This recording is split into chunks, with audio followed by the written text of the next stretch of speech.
So we've had some questions about switching back and forth from mode 1 to mode 2 on the dark night.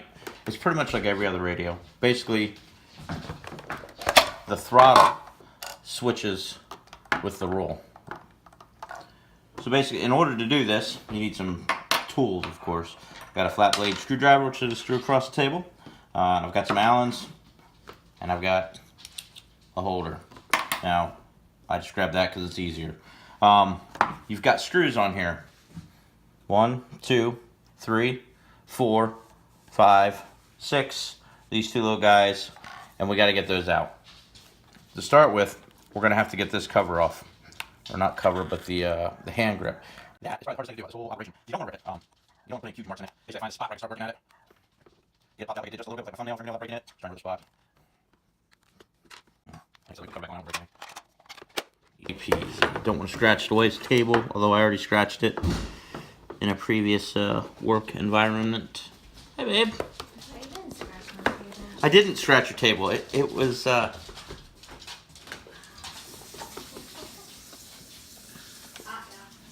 You didn't catch nothing. Okay, so as you can see, I got that started. Now let's work on starting the other one. And I'm just gonna gently work the rubber so I don't mar anything. Easy. I got started that one. I started that from the backside. I'm gonna take that off again. I'm trying to protect the nibbles in the table and the table. Now, as you can see, they're just little tabs that pop in the plastic. No problem. Oh, and look at that. We have a hidden screw, which I knew was there. So we got an extra screw, and that'll be on both sides. I've had this radio apart, 10, 15, 20, a lot. I've had this radio apart a lot. So, let's put the cover back on again so we don't scratch. Now for the big screws you see on one side is H2.5, 2.5 Allen. And that's the reason I use this instead of a regular Allen. It is magnetic. I don't know if we're about throwing things across the room. This is recording, so my phone is not fast. Sorry. All the screws, big screws are the same size. You don't have to worry about keeping them in the right position, blah, blah. They're all going to be the same.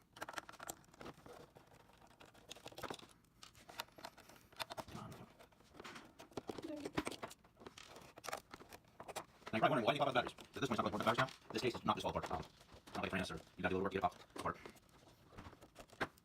So, that's all 2.5, and that one should be, yes, I need a 1.5 Allen. But we're going to take batteries out of this one. We'll need that flathead in a second. I would suggest using like a plastic spade, but I didn't feel like going all the way downstairs to get mine. And since I've had it apart, it does come apart pretty good. As you can see, Kyle was just shooting at the batteries. I have the Emrin batteries. I vape, so I have a bunch of them. These seem to work really well in the radio. They say they're 3,500 mAh. I'd probably go with like 3,000, 3,150, something like that. So these two little screws, I'm taking out the 1.5. They are smaller. There's no way to get them mixed up with the rest. So I would take them out and just put them in your pile. Now that the hardest part is done, we're going to go with our Phillips. We have to take our cover back off at this point. Now, as you can see, right here's a little cutout, and that is a screw, and that's what I'm actually going to use to pop this apart a little bit. You can sit there and pull on it with your fingers forever, and you're not going to get it. You hear that click? That just popped apart in the front. We're going to do the same on the other side. Little screw. She's ready to come apart. I'm going to tell you, and you'll see it here in a second. And you don't have to take anything else off. That's it. That's all you have to take off. It's gonna lift from the front because these actually tuck into the battery. Now, Kyle, can you get a good look-see in there? So you got two things connecting. You've got a ribbon cable. Careful, they rip. We are stocking extra of those in case you rip them, so they can easily be replaced. And you've got the antenna for the fly sky. So first off, let's get apart the most important to me in this whole endeavor. That's that ribbon cable. That's the ribbon cable connection. Probably goes what I'm doing. I'm just popping that up. Got the ribbon cable off. Now I'm going to pop the antenna off. Just make it easy for me to work on. It is a UFL connector. And we'll just set this back on here just to do so. Yeah, probably going to fit very well because we lost that one piece. There we go. All right, so now what we're going to do. as we're looking at this, from this side, of course, this was throttle, and this was pitch. So when we flip it over, this is now throttle, this is now pitch. This is a mode 2 setup. We're going to pull this off and set it over here. And there is a screw here that we're going to put off and put up here. And that'll switch us over, and that's it. I need to go get a Phillips. I forgot my Phillips. I thought they were out. Sorry about that, guys.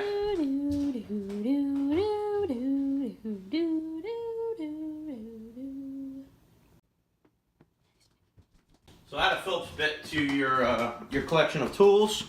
I'm probably just going to use a PH1. I'm sure that will do the trick. And as you can see, I do have my metal strip almost flattened all the way. I have it centered in there really well. I have to irritate because I'm going to have to play with it again. Like that. So, is this spring steel?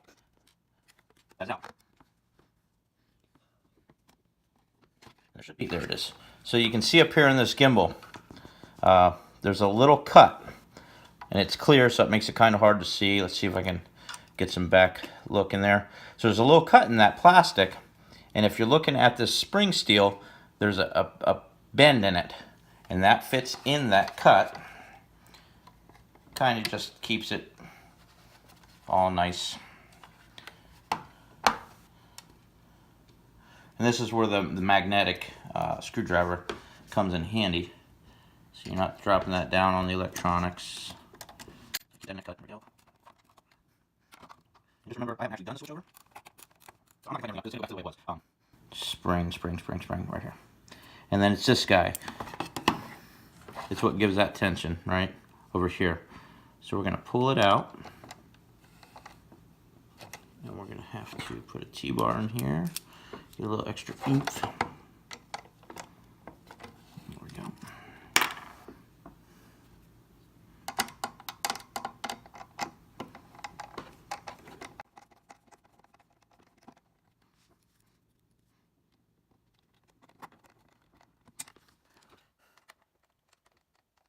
That one extra OEMC.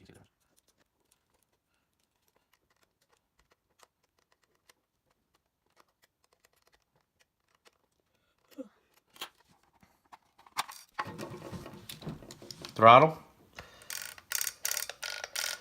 pitch, easy. You do not have to remove the gimbals, as I just showed you. It's a very simple process. Now, if you want to see something really funny, I should go out and fly with it.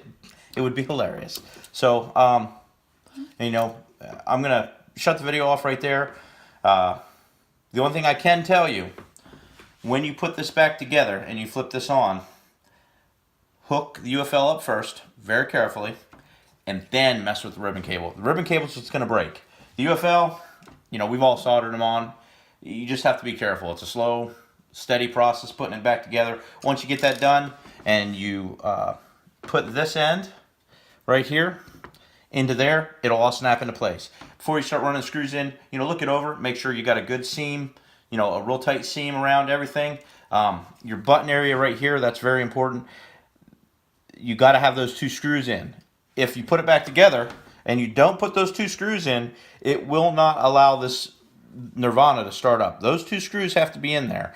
There is pressure points on the bottom side of the Nirvana radio that hold this board in place, so we're not putting pressure on the board itself pushing the buttons.